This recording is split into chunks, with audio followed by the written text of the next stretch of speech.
What's up, guys? Happy Tuesday. Welcome back to Eat, Train, Prosper. Today is episode 159, and we are talking biceps. So this is one of the final episodes in our training series. I believe, Bryan, we decided that we were going to do an abs and calves potentially. I know we said we weren't going to do forearms, but we felt that there was enough warranting to put together at least a helpful episode on that, because abs is something that, I mean, we see people botch all the time. So I think it's worth talking about. Yeah, we had enough requests from people to do the abs and calves episode. I think we can just kind of lump forearms into biceps today, but I think abs and calves, whatever. It's enough that we can create an episode out of it. Definitely. And so you guys can look forward to that. And for potentially the first time in the history of Eat, Train, Prosper, I will be kicking us off with our updates because, in Bryan's words, not mine are more interesting this week. Yeah. So it has been 2 weeks since we have last recorded. And the reason being for that is 2 Thursdays ago. So, I mean, I guess I can pull up the date here. I guess it was Wednesday. June 12th, I was training. I had my best leg session that I had in easily 5 or 6 weeks. It was wonderful. And then about a few hours later, had my shirt off and I'm like looking at myself like we always do when we have our shirts off. And I'm like, why does my belly button look that way? I do not have a belly button that looks like that. And then after doing some, digging with my finger, I realized that I had a hernia. Fortunately, I was already in Bangkok, Thailand, as I was doing some fertility things with my girlfriend Jenny there, and just decided to get the surgery right away. I went in and talked to a surgeon and he was like, you don't need it, because there was no pain or anything like that. He's like, but it will only get bigger and get worse over time. And the way that I train and those sorts of things, like, I didn't want some disaster where it like busted open and then you run into that emergency scenario where your intestines push through and then the blood supply gets cut off. And I was like, I don't want to fucking deal with that, living on an island with not the greatest healthcare access. So I just decided to take care of it right away. Had surgery this past Monday. And it's been a different wrinkle as a lot of things immediately changed kind of overnight. So the biggest being no competing for me this year. There's just not enough time. I'm out 6 to 12 weeks of real training. It's a pretty big delta there. Is it 6? Is it 12? It's really going to find out. 12 will be the latest. 6 will be the earliest, depending on how I heal, how I respond, pain, discomfort, et cetera. And then by the time that those weeks are in, it's not only the time to return to where I was, it's the setbacks and the body weight down, and which, we can get into a little bit. So no training, making the best of it, double down on business, and I guess just being fortunate and grateful for a lot of the other very, very positive things in my life. I've been here before. I told myself after my patella tendon repair in 2017 that they were doing no more surgeries. And unfortunately, that was not the last surgery. So this was the most recent one. And this time, hopefully, no more. So the thing I think is most interesting and maybe most relatable to the audience is sort of the question of what are you doing to replace that time and that structure that working out has provided you. We've been on here numerous times in these updates talking about how working out structures our day. It provides us the mental clarity and focus that we need to optimize our work. I mean, there's just like an endless list of things that working out gives us. And when we kind of compare and contrast this surgery and recovery for you against prior ones, and I'm thinking about, your patella in 2017, your Achilles in 2012. 12 or 13. So in both of those, it was relegated to the lower body. So as your motivation returns, you could train upper body, which I assume you did. This one is different because you actually can't lift heavy weights on any part of your body because you can't brace in that manner. So how is this different for you? Obviously, physically, we know the differences. Emotionally, psychologically, kind of how are you managing all of these variables right now?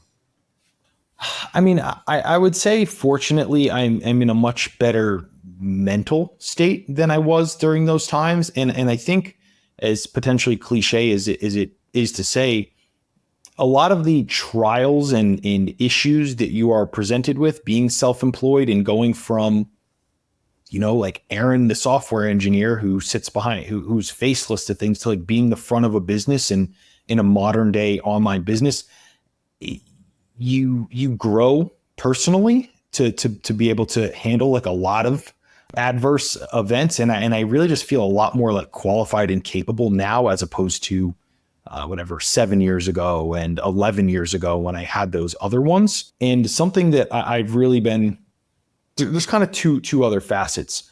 One is I've really started looking at my life in maybe the last like year and a half in kind of this like, it's really just like a game of up leveling in different aspects of your life. And that might be like, business, the nutrition and training is like one side, in your personal relationships, I'm sure with you, like being a father, like there's all these different like facets of like where you can improve. And it's really just like, life, you can really think of it as like a game of up leveling, in the things that you care to up level about. Right. And I'm really just looking at it as like, okay, well, I can't train. That is what it is. Like I can up level as a business owner in my service delivery. I have more time in the day. Like I can comfortably take on more clients now because I have effectively 4 hours of my day back 5 days per week. So I've really just I'm focusing on filling it with things that I can control and just staying kind of positive about it. And then I was briefly chatting with someone on Instagram, and this person's probably has the best outlook on life of anyone that I know. And when we were speaking about the injury, I was like, life's just, what did I say? It's like a wild adventure. And she said, I like to think about it like a roller coaster. And I think that's such a good analogy because I'm in a low point of my life, right? So fortunately, I know that. And I know that what that means is like the uphill climb is coming, right? Mm-hmm. And then one thing that I've personally connected to in the past, more out of from a place of fear, is when those high times are like, business is pumping, you feel great, everything seems to be like peaking, the bad times are coming, and that's always kind of soured it for me. Like I think back to like when I first had my like first biggest successful month with the business and stuff, I was like, I couldn't even really celebrate it because I knew that like the dark days are now coming because it's not like this forever, So it's like when you're riding high, the downhill's coming, but then when you're sitting in like the gutter per se of a temporary low, like the hill is coming for the better times ahead. And I just think that's such a really, really good analogy. At least for me, it is. Yeah, I think perspective and framing, kind of one and the same, are both really important. And then also, I think remaining, like Arthur Brooks in his happiness writings would call this character type the judge, but it's the person that never gets too high when things are good and never gets too low when things are bad. They just stay much more even keeled. And so there's obviously different personality types that are going to react differently to different challenges in life. But I do think that mentality that you're manifesting is that of the judge, which is the one that I usually find myself aligning with as well when these situations come. Like I also try not to get too high or too low given, life circumstances. And if you can remain even keeled in that way, maybe you get a little bit less joy when things are great. And as an alternative, you get a little bit less sadness and agony when things aren't as good. So I guess there's positives and negatives there for sure. How have you noticed the impact of not exercising on your cognitive ability throughout the day as you're doing work and stuff? Like I could see one argument where it's positive because you've expended less energy and you have more to power your brain. But I see the other argument, which is more probably where I would bias myself, in that without working out, I feel like my brain would not function as well. But maybe that's a learned trait where over the last 2 weeks, you've been able to kind of curate an environment where your brain can function in the absence of exercise. Yeah. So, fortunately, during the times in Bangkok, like I was still walking so much. I was still getting like a fair amount of activity in. I've only been back Thursday, effectively Friday. It was Thursday night, got back to Bali. I got some decent activity in, like a walk. Today's the first day where I really did very minimal things. I went to the grocery store And that was effectively it, but I didn't walk there. I took my scooter there. I walked very minimally, but that's because Tuesdays are my busiest days. The most amount of check-ins. We record the podcast, a lot of client communication back and forth. So I just kind of know that my Tuesdays are stacked anyway. What I plan to do, I get my stitches out tomorrow, and then I think I have to keep it covered like one more day. And then I think I can start getting like sweaty without concern. I was terrified, if I'm being completely honest, about infection risk here, because it's like, okay, common. And obviously I know Jackson's horror stories with it. So that's always in the back of my mind. So I was perfectly fine being like, yeah, you're not going to be too active because we need to get out of the woods of infection first. And then we can deal with like those sorts of things. But I think by about the 2-week mark, I should be fine to like ride a stationary bike. And I might just like put that in, on Mondays and pretty much every day, but not Tuesday, is like, I'm going to go ride it for 30 minutes in the morning, that sort of thing. I think that'll be helpful too. Yeah. Yeah. Cool. So what else you got on your update front? That's it, I guess. Lastly, I'll put it, if you're interested in coaching, now is a wonderful time to apply and reach out before I cap out. So I've ironically, this past week was the best onboarding of business that I've had in months. But it's kind of when life gives you both, right? You get the good with the bad, and there was definitely a lot of that. So, yep, I have some extra time, so I can, like I said, can comfortably take on more clients. So if you've been on the fence or interested, ping me, reach out. My application is up on my website. All my pricing and everything is up there. I'm very transparent, and potentially we will talk. Sweet. Sounds good. That's awesome. All right, cool. Well, jumping into some of my updates, I'm kind of all over the place here. Nothing really too significant, but I'll just kind of brain dump some thoughts for you guys. Whew. So I've been talking a bit about my body weight in the last few episodes, and how in last year, comparing to last year, I just could not keep body weight on, and it plummeted from a starting point of mid 190s when bike season started all the way to 180, 179 at one point for the end of bike season. So we're talking from like March to October. You saw my body weight plummet, 15 pounds over that period of time, despite feeling like I was eating as much as I could. This year, for whatever reason, not only has my body weight not declined, it has increased. And based on satiety and what perceptively it feels like I'm putting in my body calorie wise, it feels similar to last year. And I know that cannot possibly be the case. Like, there's no way I can gain weight this year and lose weight last year and be eating the same amount of calories and doing, a similar amount of activity. I guess if we were nitpicking, I was doing more activity then because I was trying to lift 5 days a week and bike 6 days a week. And this year I've changed that, and I'm biking 5 days a week and lifting 2 to 3 days a week. So, there's a little bit less activity in there, but not enough to move that needle in that way. So obviously I'm eating more food than I was last year in some capacity. And so I am now at a point where I'm kind of acknowledging that. Like, I kind of thought this body weight increase was a facade of some sort, that I was just waiting for the scale to be like, oops, and kind of turn around and start declining. But it's not. So I've literally woken up the last 4 days in the low 200s, which is the highest I've been in years, I'm telling you. And I have a series of pictures. I posted some onto my story the other day. I've been talking with Dave McConey about it as well, because he finds these types of things pretty interesting. But I have legitimately a picture of me at 194 right at the beginning of bike season, in my mirror with my towel around my waist after a shower. And I emulated that exact same picture a couple days ago at 202. So 8 pounds heavier than 194 a couple months later. And honestly, I think I look better. I definitely don't look fatter. If anything, I look the same leanness, and I just look way more filled out in my like upper chest, shoulders, arms, stuff like that. So I find that really interesting. And it reminds me of back in the CrossFit days. Like, I used to hold the low 200s all the time.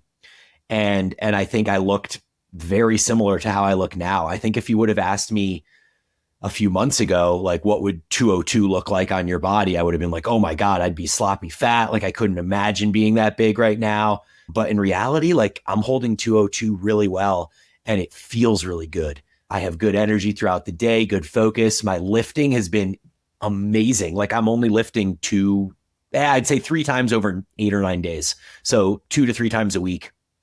And everything's improving every session. Like I'm getting stronger. Even movements that have been in my program, like the hack press for years without changing, I'm literally setting PRs on these things. And this is along with my biking performance being better than it was last year when I was a lower body weight. So there's something like really cool happening right now in my body with all of these adaptations. Like the fact that I'm getting better at lifting and I'm getting better at biking, and I'm feeling none of these degenerative effects that, occur as your body weight plummets and you do too much cardio and stuff like that. So really happy with how it's going. And I do think I need to rein the food in a little bit. Like I don't want this to climb to 205 and then 210 and have this kind of become a runaway train. So I am going to try to stay in that 200 to 190-ish something or other range. So I'm going to rein it in a little bit, and we'll see if that has any negative impact as I'm doing all of this activity. But ultimately, I'm just really happy with where performance is and how I feel across the board with all of this stuff. And then let's see. I've been talking about this a lot, but I keep having these back-to-back days off that are a result of life. So I did a concert with Kim 2 weekends ago and didn't train that entire weekend. And then last weekend we had Father's Day. I guess that was 2 days ago. And I didn't work out at all on Saturday. I was planning on going on this really long bike ride with a couple of the other dads. We got the hallway pass to go out at like 6 a.m. and go do a bunch of mountain biking on Sunday. And as soon as I biked to the mountain biking place, which was, almost an hour from my house, I was hyped, got there and my tire was flat. So we filled the thing up and I had to basically bike home. I missed the ride with the guys. My tire got flat again on the ride home. So I basically dropped it at my dad's house and walked 5 miles home. So what was supposed to be like a 2 or 3 hour bike ride turned into a 1 hour bike ride with a 1.5 hour walk. So it didn't quite go as planned, but I did, I guess, get my movement in. And that's the way it, yeah.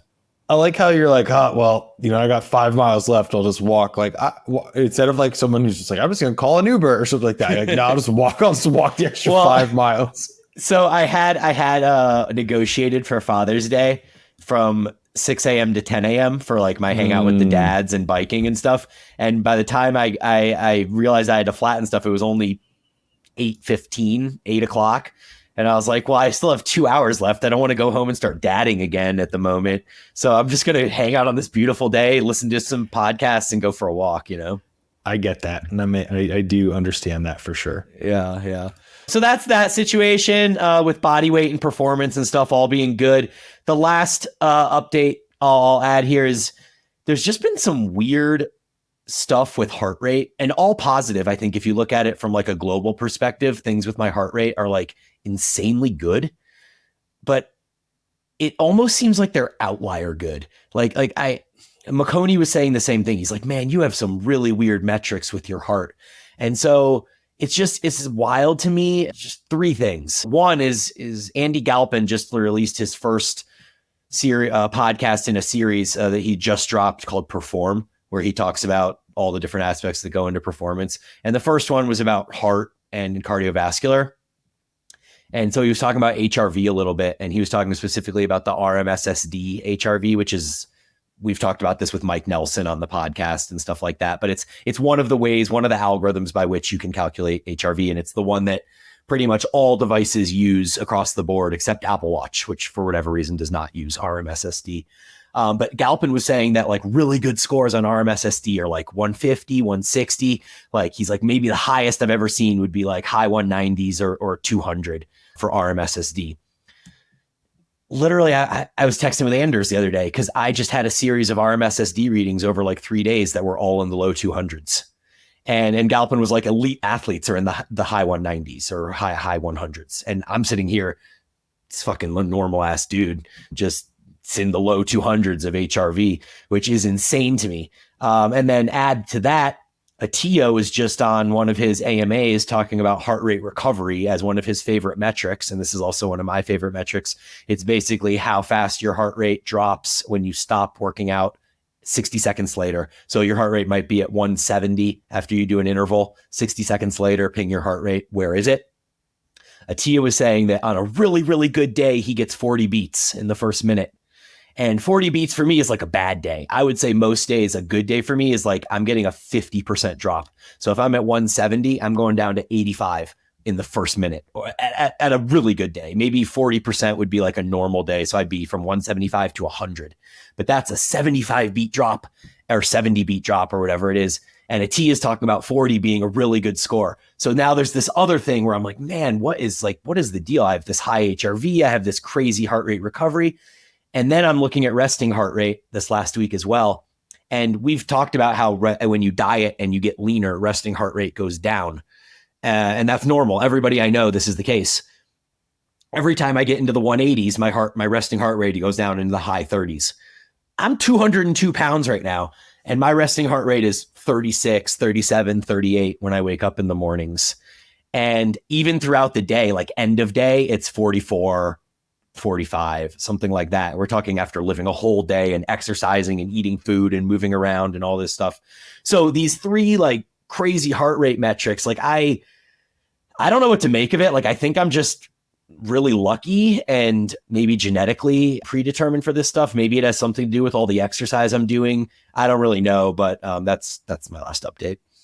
I have two parts to that. Yep.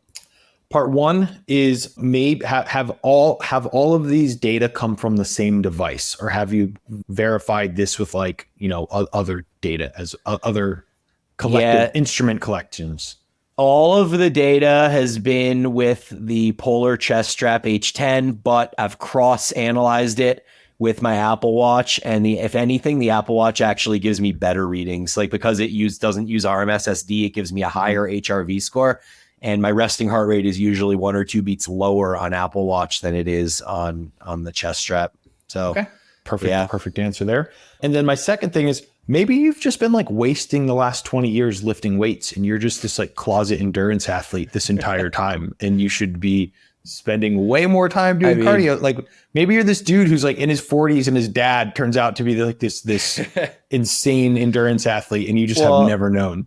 It's interesting because like based on my heart rate metrics, you may think that's the case, but like I compare my performance to myself like a golfer would, or an N of 1, right? Like, how am I doing on my biking this year compared to last year? And yes, it's better. Where I was doing rides at 16.5 miles per hour last year, now I'm doing them at 17.5 miles per hour, which is crazy. Like that's a really significant increase, right? But when you compare what I'm doing at 17.5 miles per hour, this dude is crazy good. The guys that I watch on gravel racing and stuff that I emulate, that I'm trying to be like, these guys just did Unbound, which is a 200-mile gravel race with 10,000 feet of elevation. And they did the winner did 200 miles in just over 9 hours. So we're talking an average of like 22 miles per hour for 10 straight hours. And I'm doing 17.5 miles per hour for 2 hours. So there's a bit of disparity there still. I don't know, B. I think we suck, an extra 30 pounds off you, and you get one of those pro bikes. You're right there. Yeah, I wonder how much body weight would change. I mean, the thing with body weight is that it allows you to have higher power output. So the amount of watts that you're doing are going to be higher if you're a stronger human. But then there's the argument of you have to power your body, which is a larger body. You go up hills, you have more weight to carry up hills. So, I mean, I think ultimately, yes, losing weight will be helpful. I do think that sometimes losing weight is overblown, though, as something that can really help performance, because you do tend to lose power when you lose weight as well. Anyways, that's it. We're 25 minutes into updates. So we should probably talk about biceps now. Yep, let's do it. So the really interesting thing with biceps is, on the surface level, it seems really simple, right? Because we have I guess it is a biangular muscle, but you basically have one method to train it, elbow flexion. However, it really isn't that simple. It can be one of the more complex ones, from what I've found, which is oftentimes still blows my mind. Something I find myself kind of learning something new quite regularly as I come across something, or as Cass or yourself put something out. So I think it's one of those things that gets kind of like maliciously oversimplified when there is a lot to really learn if you do want to really, really understand it. And I'm sure we'll dive into some of that. Yeah, that's a good way to frame it because, like, I guess I could play devil's advocate on that point before we get into kind of the nitty gritty nuance of things. But like, there's one argument out there that you don't need to train arms at all, that you can just get arms through compound movements, which you and I have discussed, through CrossFit years and stuff. Like, we didn't notice a ton of loss of arm size or anything along those lines through not training arms for a number of years. And then there's the argument, like, kind of getting a little more nuanced. That's like, hey, elbow flexion is elbow flexion. And you hear this a lot from Paul Carter. Like, it doesn't matter what bicep you're doing. Is it behind the body? Is it in front of the body? Or is it a neutral curl? Is it a cable? Is it a blah, blah, blah? Like, it doesn't matter. It's elbow flexion. And if you curl your arms, you're going to hit every part of your biceps. And so I do think that more hits the nail on the head than, hey, just do compounds and you'll be fine. Like, do pull-ups and dips and your arms will be great. But even Paul Carter's approach, or the just do elbow flexion, it does miss the boat in some ways. But man, as we've gotten like deeper into this game, I also don't want to get lost in the nuance. And I think it's important that people realize that I personally would say that you can get 95 to 98% of the bicep growth you're going to get by just curling. And I think it's almost the same argument as like, if you just do some like vertical pulling and some horizontal pulling, you'll get 95 to 98% of your back. And then maybe you can change elbow positions. You can do single arm across the body stuff, but maybe there's only like, there's a few gains to leave on the table there. I don't know. Is that oversimplification? What are your thoughts on that? Bicep, potentially. Back, I would say no chance in hell. Well, I mean, what about all the guys over the years that literally just did bent over rows and pull-ups until the 90s, maybe like even until the 90s or the early 2000s, there wasn't really much thought to back training aside from, do a vertical pull, do a horizontal pull, and do a lot of it. And there were great backs out there. I mean, it's not like. Yeah. I mean, I guess I would want to see like examples, like specifically, because I mean, you can, the thing that I strongly dislike, and I'm sure someone will probably poke holes in this, a lot of those arguments are made with like Ronnie Coleman and Dorian Yates. And I mean, you're picking the genetic freaks who are on gear, and people are saying like, the gear doesn't really change anything. It fucking does, right? As someone who this year entered those waters, like for really good example, my biceps blew up once I started taking gear, blew up. I never even trained them. I couldn't train them because they blew up. And it's like, it changes things. It changes things. And it's not a fair argument. And it's like, I mean, I take with some clients, who they have like kind of shitty backs. And I'll be like, all right, well, what have you been doing? And they're doing like the most basic training. Like, okay, we're going to put in like a high row. I take them from like a pull up to an assisted chin where we can actually get a lot better stimulus. And like, there is nuance in there, but I think it's a little bit of like a straw man to be like, hey, that guy has a really big back, and all he did with this, like, it's like the Tom Platz thing. Tom Platz has the greatest legs in the world, and he just squats. Like, right. Yes, that's not false, but I think that's correlation, not causation. Yeah. No, I think that's a really good point. And I think that's why it's great that we have both of us on the podcast, because it is easy sometimes for me to get that nihilistic view of things as I get later into the training age and being like, look, we did CrossFit and we didn't lose any arm size and, blah, blah, blah, and just kind of go down that rabbit hole. So that's good. I'm sure that's appreciated. But yeah, I mean, we're here to talk about biceps. So after my kind of soapbox of it doesn't matter, let's talk about why it may matter. So we'll start with commercial gym. As we do, we go commercial gym, home gym, or CrossFit gym, and then dumbbell only. So in a commercial gym, what with the recent research that we have in the last few years does seem to show that the biceps do respond to training at long muscle lengths. But the biceps are one of these really interesting muscles where training at long muscle lengths doesn't necessarily mean that there's tension at the long muscle length. And you guys have heard us reference this a lot before, but a perfect example of this is the incline dumbbell curl, where because the arm is behind the body, you are in fact training the long head or the bicep in general, depending on what you do with external rotation at the shoulder. So if you externally rotate at the shoulder, you're going to get more long head of the bicep. And if you internally rotate at the shoulder, you get a little more short head. So we'll just call it like, we'll say most people are going to be externally rotated when you're doing an incline dumbbell curl. So you are lengthening the long head of the bicep. But the problem is that you're fighting gravity because you have a dumbbell. And so when your arm is vertical, even though it's behind your body, there's no real tension on the actual long head of the bicep at that point.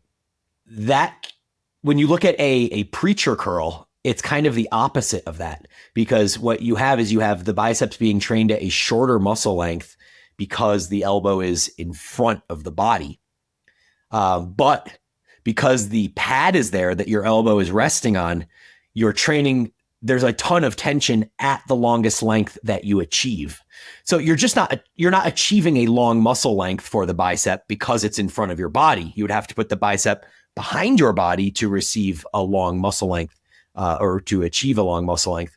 But the preacher curl is great because it provides a ton of tension. In fact, the most tension at the point where the bicep is the longest. So this brings us to this point of, to optimize gains, and this isn't just for biceps, it's for any muscle group. We want to not just train at a long muscle length, but we want to put tension on the muscle at a long muscle length. And when you look at the comparison of the preacher curl to the incline dumbbell curl, they actually did a study to compare this, which is dope because it gives us this really cool insight that it's actually the preacher curl, which provides more tension at its longest length, that's more effective for growth than the incline dumbbell curl, which has the muscle at a longer length, but lacks tension at that long length.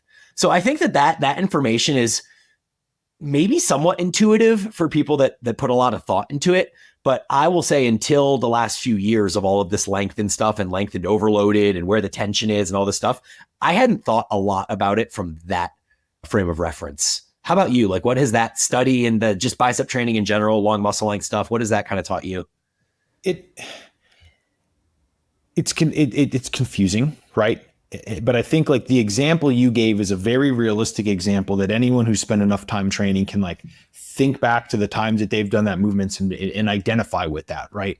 Now with the preacher curl, right, where like you said, it's especially if you're doing like a dumbbell or an easy bar, you're not typically getting that full lockout because it feels like your fucking elbow is going to snap backwards, you know, and it's terribly uncomfortable. But at wherever you stop the movement, which is, you know, longer than shorter, there is an insane amount of tension, which is why it feels like your elbow is going to snap, right? Yeah. Relative to the, like, you know, incline dumbbell curl or the, you know, seated cable curl mimicking that, you don't have that near, you know, the amount of tension because you don't kind of have that fulcrum, you know, with gravity pulling on one side and the one part being fixated behind your tricep. Then I think it makes perfect sense if you just, I mean, if you've done both and spent any kind of time training them, like you're like, oh yeah, it makes perfect sense. Yeah. Well, so what this study and this general exploration of biceps and muscle length has kind of created in my brain, and where it begins to go now is, okay, preacher curls are great because there's a lot of tension at a relatively long muscle length. And incline curls are great because they get you a longer muscle length. How can we combine these two movements together to kind of get the best of both worlds? Because we know that there's something about having that elbow pad there for the preacher curl that allows you to feel that incredible tension at the bottom. So I think there's kind of three ways that we can talk about kind of how to optimize this. And so the first one, the most obvious one, would be to get a pad, a preacher pad of some sort, and to get your elbow behind your body. And so if you look at these new benches that Prime has, they have these wings that come off the side of the bench that you can buy. It's like an additional, I don't know, $170 to $200, which is kind of crazy for some like little pads that you add to a bench. But you have this Prime bench, you get these little pads. They're like little preacher curl pads. And essentially what that allows you to do is have a preacher support anytime that your arm is, I guess, however you want to orient your body so that you can create the longest muscle length possible. And so you can do that by like one way that would be really simple to do this if you don't have the cool Prime bench is to find a preacher bench, but instead of doing it the normal way where you put your elbows in front of your body, it would be to lean your body back against the preacher bench where your arm is then resting on the preacher bench behind your body. So you're kind of emulating the torso angle that you get from the incline dumbbell curl, but now you have that support for your humerus, for your upper arm, that allows you to not just achieve a long muscle length for your bicep, but then to achieve tension at that long muscle length. You could make that even better by having a cable come from behind you on a relatively low cable setup so that it's not going to interfere with the bench itself. And you could legitimately have your elbows behind your body like you're doing a face away curl, but you're resting your elbows on that pad, which then provide even additional support, gives you something to push against as you're curling, keeps your elbows behind your body the entire time, and doesn't allow shoulder flexion. So it doesn't allow you to bring your arm forward as you're lifting the weight, which keeps more tension into the bicep there as well. So I guess then if you want to go one step slightly less productive than that, you could just do a face away curl, which I think is totally fine and effective, because the beauty of the face away curl is that there's a ton of tension as those arms are behind you, as the cable is pulling your arm back and down behind you. It's just that by lacking that preacher pad support for your elbow, there's less stability and there's higher proclivity to allow shoulder flexion to occur and to bring your arm forward as you curl. But if you can hold yourself accountable to pin the arms behind your body, I almost kind of pin them into my lats. Like I think about it like my scapula is holding my arms in place. And then I just elbow flex from that position so that my arm isn't moving forward as well. So those are all really great options where you can kind of get the best of all worlds, where you're getting the long muscle length, but you're also getting a ton of tension there. What do you think? Have you experimented with those? Yeah. So I was just going to add something that I do when I perform the, behind the back, face away dual cable curl is obviously the like you said, the arms are behind you. I will flare my lats to give me like a little bit of like what's the word? Like proprioception, something to give me a cue to wedge my tricep into. It's a side of my tricep, right?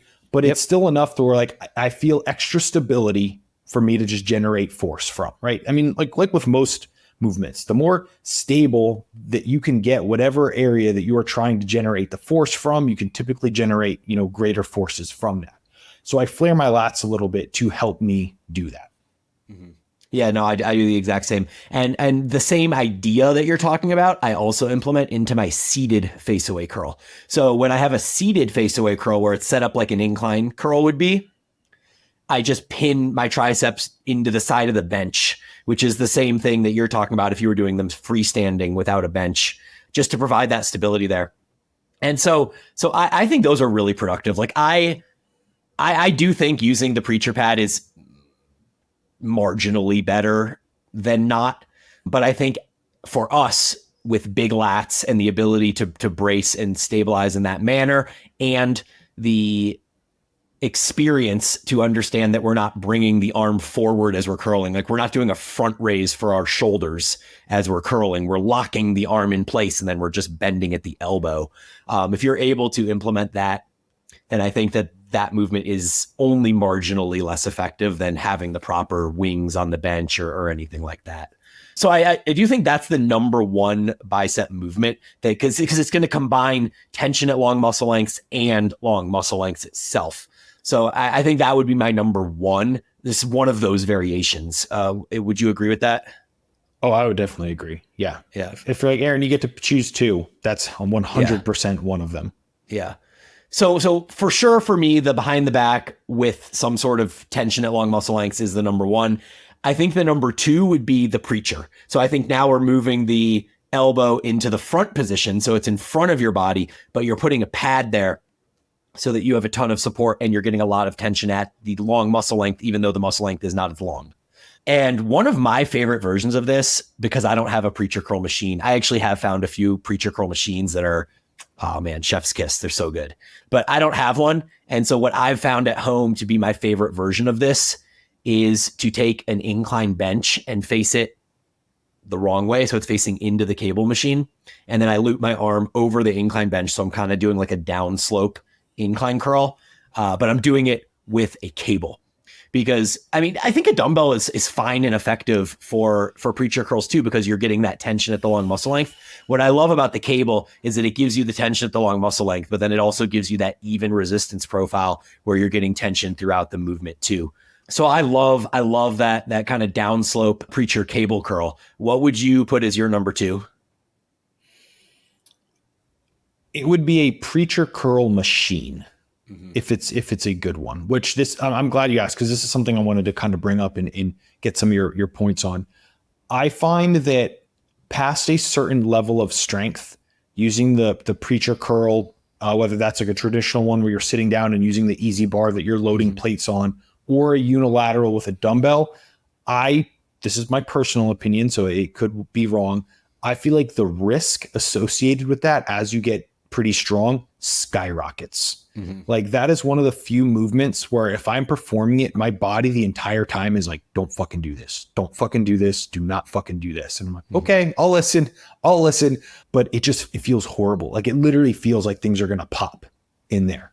And I think it's because for it to be heavy enough for you to have some kind of tension through the mid range, it's incredibly heavy at the bottom. Yeah. So I would say it would be like either a plate loaded preacher curl machine or, pin loaded. Fortunately, you're going to find these in most gym locations that are pretty decent.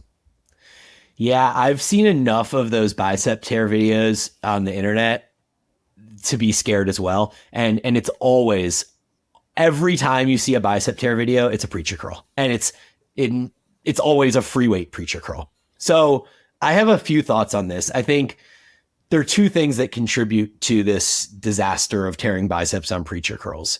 One is if the pad is too flat. So when you think about where the tension is going to be the highest, if you have a pad for your elbows and it's completely flat, just even though these don't really exist completely flat, they're usually angled in some way. But imagine if it's completely flat, then the point of most resistance is going to be that very bottom position, because as soon as you begin to curl, that is the most lengthened position you can get, the most tension you can get in the lengthened position. As the pad gets steeper, so now imagine the complete opposite, where the pad is completely vertical, so it's not angled at all. Imagine it's just completely vertical. Well, now you're almost at a point where there's very little tension at the bottom, or at least there's less than there would be if that pad was completely flat, like horizontal to the ground. So I think the angle of the pad really matters. And the ones that are less angled are going to provide a more nauseating feeling in that, like, oh shit, I might tear a bicep, than the ones that are angled more steeply. So I think that's one concern. The second concern is in being in extreme supination. So that would be your palms facing up. And when you're in an easy bar curl, there's no way out than your palms facing straight up. And that's why that feels so awkward at the bottom. I think that if you can even get a very slight turn toward like semi-neutral, so call it like half supinated, half neutral, I think that changes that stress on the bicep significantly. And you'll see a lot of the preacher curl machines now are actually made with handles that kind of V. So you're able to get that like half supination, half neutral grip curl. And I think that just feels much less tragic than the completely supinated version. You're nodding as if you agree as well. Yeah. Yes, 100%. 100%. Yeah, cool. And I think the nice thing about cables and dumbbells when you're doing a preacher is that you can find that semi-supinated position without having to be locked into true supination the entire time. So I do put the preacher up there, and I do think, avoiding extreme supination is probably a good idea. You probably will get slightly less length out of your bicep, but I wouldn't really worry about that too much, because the preacher curl naturally is going to put you into internal rotation more than the behind the back curl is going to do. So if we assume that behind the back curl and external rotation at the shoulder is going to train more long head, then it's okay if we're not getting extreme supination on the preacher curl and we're getting a little bit more short head in there, which kind of brings me into my next points of exercise selection, which would be that the short head of the bicep does do internal rotation and kind of comes across the body when you curl. So I don't want to overcomplicate this because this was one of the confusing things for me when we went to N1. But essentially, internal rotation is going to have your bicep curl, like your shoulder is going to internally rotate. You're going to kind of curl across the body. So imagine curling like to your opposite ear. So your right arm is going to your left ear as you curl, or your left arm is going to your right ear. Really, the only ways to get that to line up properly is going to be with cables. You're not going to be able to get any decent resistance profile on that type of movement with any sort of free weight implement. So if you did want to train the short head of the bicep, you do need to get into that intramural rotation position. You need to kind of come across the body a little bit. So one of my favorite ways to do this is to sit down on the ground in front of the cable machine and use a low pulley. And then I kind of just jam my elbow into my knee, almost like how you would do a dumbbell concentration curl back in the day, but I'd be doing it with cables. And so then as I'm curling, it's emulating that position perfectly where I'm coming across my body. So the cable's coming from the opposite side of my body. And as I curl up, it goes right arm to left ear. And I also have the additional support of my elbow on my knee or on my thigh. So therefore, I'm getting actually some tension at some long muscle length as well, even though it's training the short head of the bicep there. And then I would say to go one step further on bicep training, you do want some hammer grip stuff. So hammer grip would train our brachioradialis more so than the bicep, which would be like more brachialis. And so, you know, I think the forearm muscle, the brachioradialis, actually looks really cool. It's one of the things that I think looks the coolest when people are doing rows and you see that kind of big, bulgy muscle in the top of the forearm right underneath the elbow, kind of protrude out as you begin to row. That's a really cool look. And you can really tell people that have put the time in under weights, because that thing is not something that you get when you first start training. Like that's developed over years and years of developing man strength with pulling movements. And I think, you know, if you want to expedite that process a little, doing some hammer grip curling is probably a good idea too. Yeah. Now with that, I would say since I know we're going to be moving on, is there any kind of things that you find that could be just really effective or helpful for someone who's maybe got like a pretty decent, you know, home gym or a garage gym setup and is looking for like some attachments or something like that that could really improve the quality and joint, reduce joint, what's the word I'm looking for? Aggravation in doing that. Yeah, I mean, the best thing you can do is buy some sort of low pulley cable. Assuming they have that already. Yeah, they have one of those. They have a low pulley cable at home. Then I guess the next best thing would probably be shit, man. I don't know. I think honestly, you could probably optimize by like a machine preacher curl, but no one's going to buy a machine preacher curl for their home gym. I mean, maybe the pads for the bench, like if you have one of those prime benches and you can get those wings for the bench, like that would be pretty dope. If you have a hip extension machine, a 45 degree or a GHD, then you can do the lean back version that I was talking about, where you kind of lean back and you treat the humps as if they're the kind of preacher pad for you. And so you can hit that behind the back one that way, or you could use the humps as tricep support for a forward preacher curl with cables if you wanted to. I think beyond cables and some dumbbells, I don't think there's a ton that needs to go into optimizing bicep training. Am I missing anything? Anything on your mind in regards to that? I mean, maybe it was just things that maybe I framed it poorly. So I'll take the loss on that. I've really noticed, and maybe this is me entering my snobby years, like the nylon kind of like D handles or like the soft foamy D handles versus just like the steel ones that are inflexible. Like if I go to a gym, they only have the steel ones. I'm like, what the fuck? Like why? I get like pretty pissed off if I'm going to be completely honest. So like the cast handles or the variations of that, I feel like are very, very good. I feel like they're just really ergonomically designed. They just feel a lot better on your joints. There was one other, and then fat grips. I also really, really like, especially if you wanted to like kind of kill two birds with one stone, get some isometric work in on the forms. Like that one I find is very, very, another like very simple addition to change like a variation to. Wouldn't you say that the fat grip though would train the forearm at the expense of taking the biceps to true failure? Like the forearm with a fat grip is probably going to fail before the bicep does. I don't know. My kind of gut reaction would be no. I feel like I could put a fat grip on and still fail at the bicep, but I could be wrong. Yeah. I don't know. That's always been my thought of fat grip training, is that it's going to be great for the forearms, but it is going to do so at the expense of the target muscle. And you see that with people doing like fat bar rows. And I'm always just like, but forearms, you know? So it kind of, to me, like it feels like the same thing with biceps, but maybe it's different because you can kind of like palm it. So it's maybe less. Yeah. I feel like the cast handle has a semblance of that too. Like it has that fat side and then the skinny side. So you kind of get the best of both worlds with the cast handle. But yeah, to your point, I think finding a handle that feels really good is super important.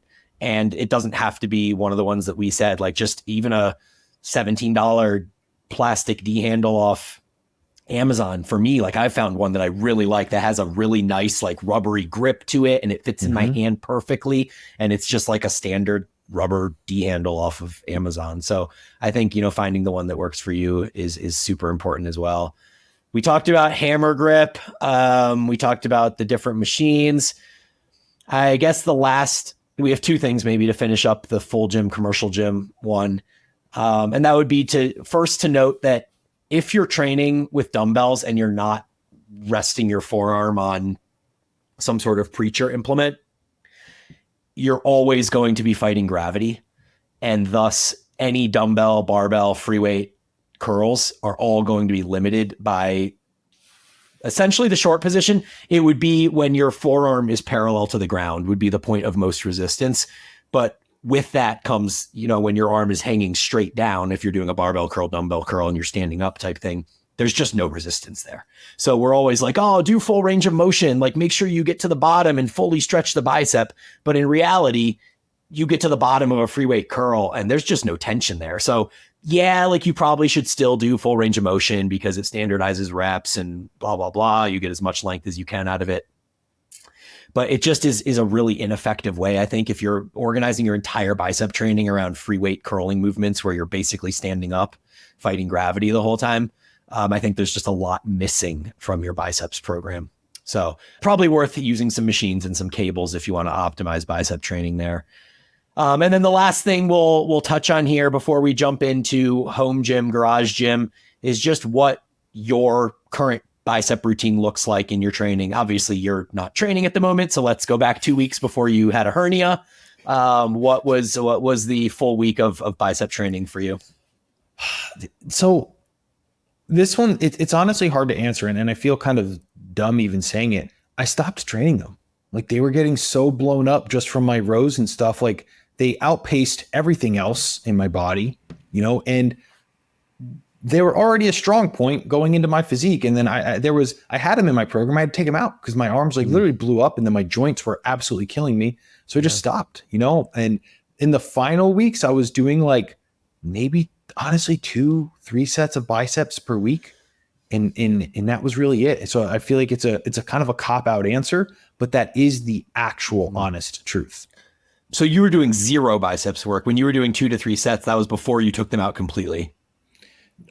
When I first started my program, I had 3 sets on I had 4 sets on one day and I had 3 sets on another day. Okay. And what'd that look like? Was that a face away curl and a preacher curl? One was a preacher curl and the other was just a dumbbell, standing dumbbell curl. Okay. Yeah. Cool. I didn't have them in because there's only one functional trainer here and it kind of gets taken up often. Mm-hmm. So, and I knew it was like a body part that would respond. So I kind of used that as a cop out to not program it optimally. Mm-hmm. But it didn't even last as is. What were you curling on dumbbell curls? Just standard, like alternating dumbbell curl, both arms at the same time? Yeah. So what I was doing was 2 heavy sets, like on like the 6 to 8 to just train them in a manner that I typically wouldn't. And then I had like 2 sets under 10 reps, 2 sets over 10 reps. But then something that I'll do sometimes, it's a little bit of like potentially like a mechanical drop set, is I'll only do this on the last set. I'll do both arms at once. And then once they kind of fatigue, I'll go to alternating to give each one a little bit more of a rest. You can pump out a little bit extra more reps. Yeah. And then once those fatigue, I go right into alternating hammer curls. So I'm like moving from like, you know, low rests to inserting a little bit more rest by alternating and then moving into a more advantageous exercise with the hammer curl. So were you using the 50s for like those low rep sets? Actually, I guess you're in kilograms. Yeah, her like no, 20. There was like 20 kilo, and I would get like 5 reps.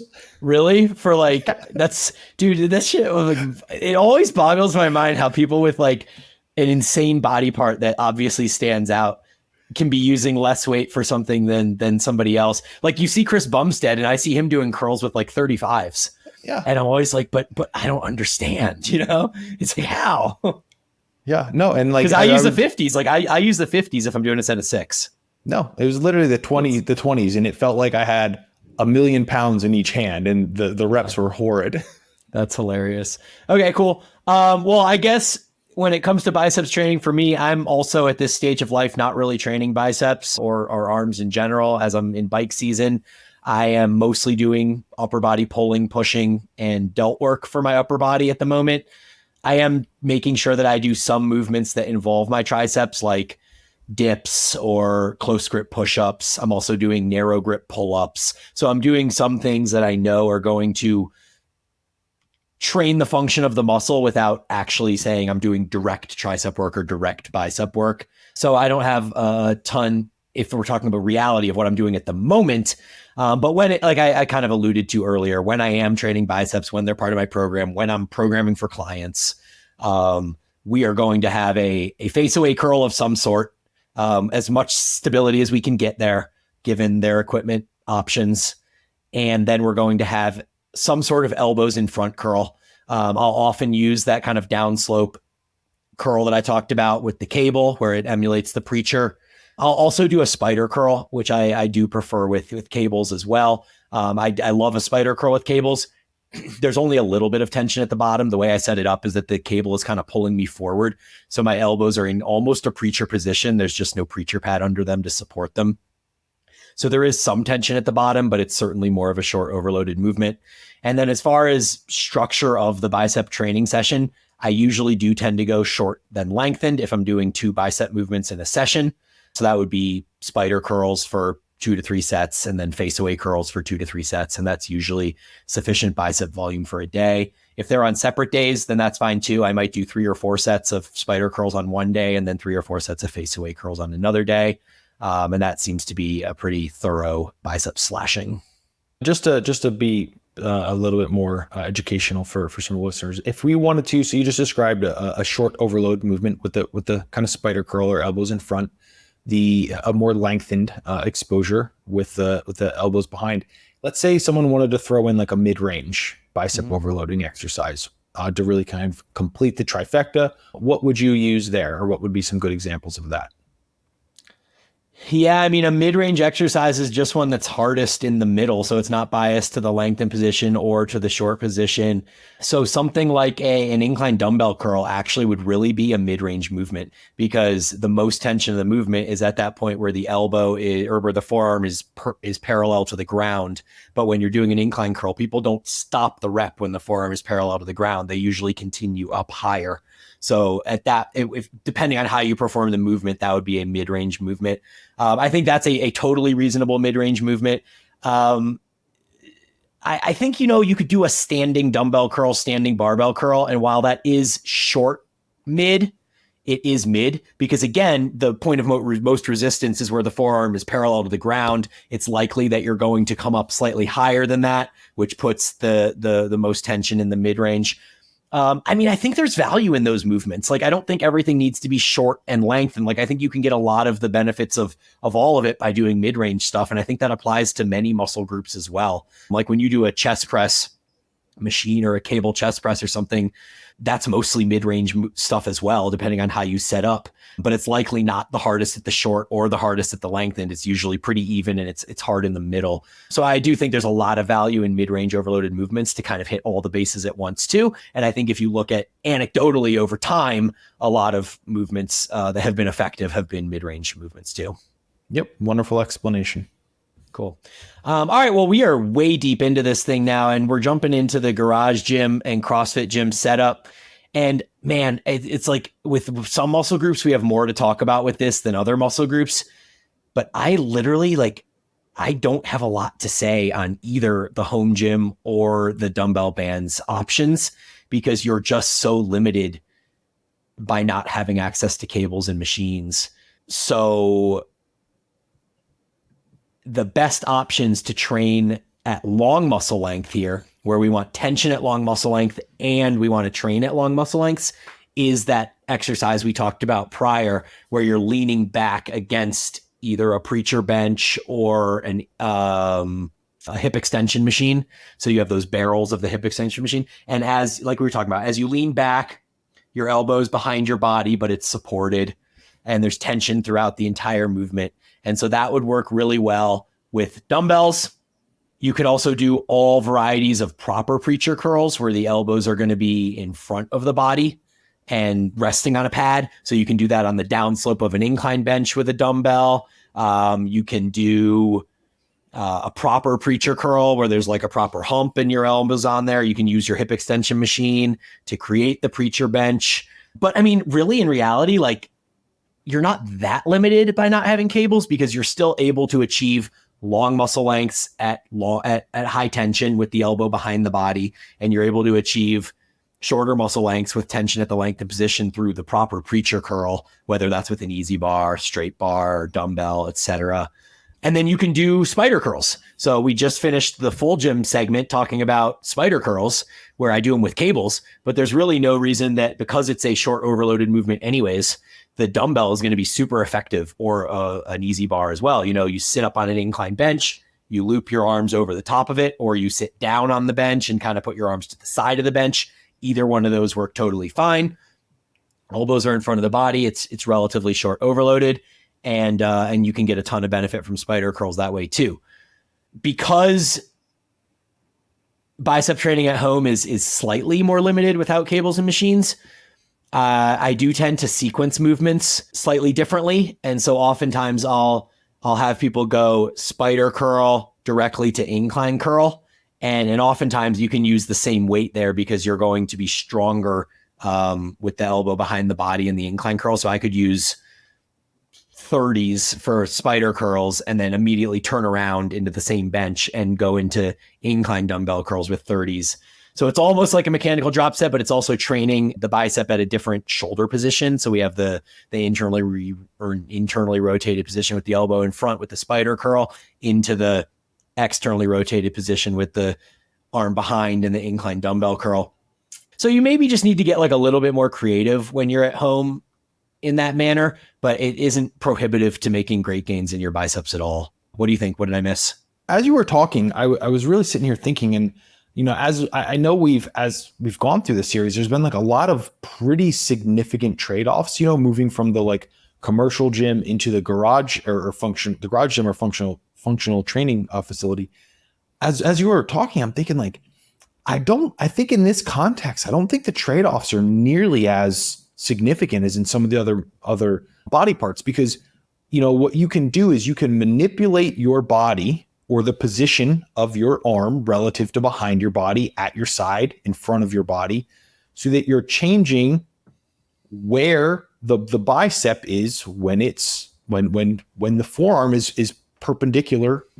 Sorry, not perpendicular. Parallel with the floor where gravity's acting on it most. Mm-hmm. So you really could change where you bias the overload, or if it's like, it's not going to be completely lengthened, but like mid-lengthened, mid or mid-short. And I feel like you can, of the muscle groups, you know, that I can think of pretty much off the top of my head, this is probably one of the best that, you know, not having access to the commercial facility is limiting you less than with some of the other ones. Yeah, I agree. I think that's a good point. You just got to get a little bit more creative.